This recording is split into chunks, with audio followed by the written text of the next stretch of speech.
All right, we're gonna look at using a top lock from Close Guard. We touched on a little bit the last video. Now let's actually look at it in detail. So I'm gonna start with my partner in Close Guard, okay? Now, he has hands on me, okay? My whole thing is to cover one of his shoulders. Now, first, as long as his elbow is in line with his shoulder or outside of it, I'm never gonna be able to accomplish this. So if we're in the gi, a really good grip to take is across the, forearm grip here. I'm gonna put my hand in the crease of his arm and I'm gonna make a little groove here. As I make this groove, I use my elbow to drag the arm here. Now, a natural question to ask is, well, why doesn't my partner just posture up? Well, that's correct.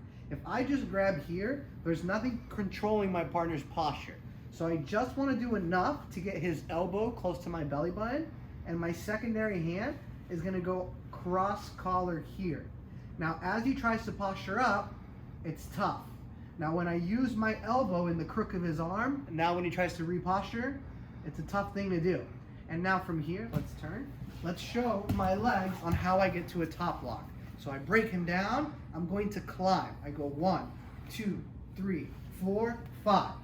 Okay? This keeps constant tension on my partner's back.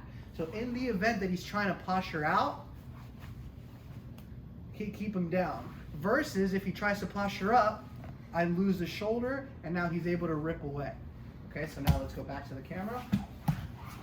Okay, so now, after I climb and lock a top lock, my whole thing, okay, is to keep his head away from my head. His goal is the opposite. He wants to get his head closer to mine so he can shrug his shoulder back inside. Okay, so as soon as I lock my top lock, I start off balancing him in this direction here. Now, once I get his head outside my hip here, I'm gonna switch from a collar to a face post here, sorry.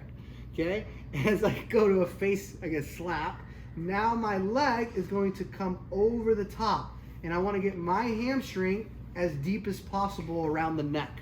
And from here, lift his hand.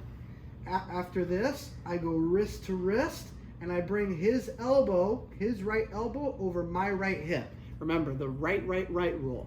His right shoulder, his right elbow, going over my right hip and my right elbow. And from here, I get the break by lifting and pulling it across my hip. Remember, never down the middle. You'll know pretty shortly why, okay? Now, if at any point I feel Abdul's doing a good job of stacking me and I feel like I'm about to lose it, I take a scoop grip underneath the leg and I take him over the shoulder where he has no base. And now I can break him down and go back to that armbar position. Okay, so once again, I'm here, I start with my initial grip and I get his elbow close to my belly. Now it doesn't have to be all the way across, just enough here. Now I take a cross collar grip and I close my elbow. As Abdul tries to move around from here, it's tough. So now all I need to do is start to climb, climb, climb. I get to my top lock. From there, I start to off balance him in this direction.